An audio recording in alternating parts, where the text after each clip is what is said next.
देखो चैप्टर 4 है केमिस्ट्री का, कार्बन एंड इट्स कंपाउंड। तो इस चैप्टर में हम रीड करने वाले हैं सबसे पहले कार्बन की properties of carbon, properties of carbon.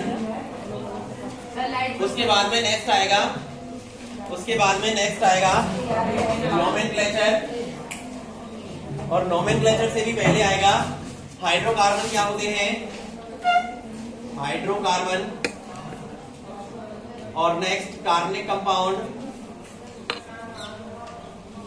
Compounds या इसको हम ऑर्गेनिक कंपाउंड भी कह देते हैं। और फिर इनका नोमेनक्लेचर इसमें मोस्ट इंपॉर्टेंट टॉपिक है हाइड्रोकार्बन का और कार्बनिक कंपाउंड का।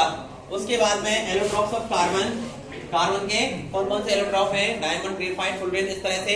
फिर इनकी रिएक्शंस आएंगी, केमिकल रिएक्शंस, और लास्ट में आएगा सोप एंड डिटर्जेंट। इस तरह से हम चैप्टर में पढ़ेंगे।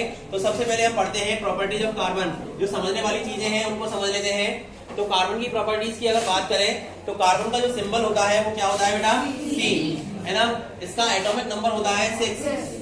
अगर इसका इलेक्ट्रॉन कॉन्फ़िगरेशन देखें, अगर इसका हम इलेक्ट्रॉन कॉन्फ़िगरेशन देखें तो होता है 1s2, 2s2, 2p2, 2p2, क्योंकि 6 इलेक्ट्रॉन्स हैं और 6 फिल हो गए। आउटर मोस्ट सेल कौन सी है, सेकंड, और सेकंड सेल में कितने इलेक्ट्रॉन्स हैं, 4।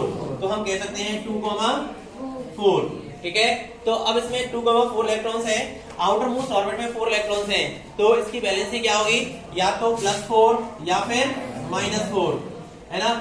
लेकिन ना तो ये +4 बनाता ना ये -4 बनाता। इसके पीछे रीजन क्या है, इसके पीछे रीजन ये है कि भाई इसका जो एटम है, इसके एटम के सेंटर में न्यूक्लियस है, ये फर्स्ट सेल और ये सेकंड सेल। फर्स्ट सेल में 2 इलेक्ट्रॉन्स और सेकंड सेल में कितने बेटा, 4।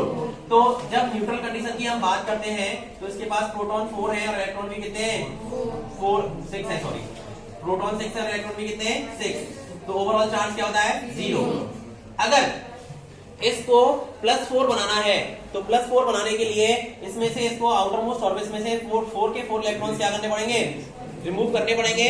और आपको पता है, मैंने आपको बताया था, जब कोई भी आउटर मोस्ट ऑर्बिट में से इलेक्ट्रॉन रिमूव करना होता है तो उसके लिए एनर्जी देनी पड़ती है, और उस एनर्जी को हम कहते हैं आयनिक एंथैल्पी। क्या कहते हैं, आयनिक एंथैल्पी। तो एक इलेक्ट्रॉन के लिए आयनिक एंथैल्पी चाहिएगी, एनर्जी चाहिएगी, 2 के लिए चाहिएगी, 3 के लिए, 4 के लिए। तो ये एनर्जी कैसी होगी, बहुत ज्यादा क्वांटिटी में इसको चाहिए होगी। तो इतनी एनर्जी हम नॉर्मल कंडीशंस में इसको नहीं दे पाते, इतनी एनर्जी नॉर्मल कंडीशंस में नहीं दे पाते।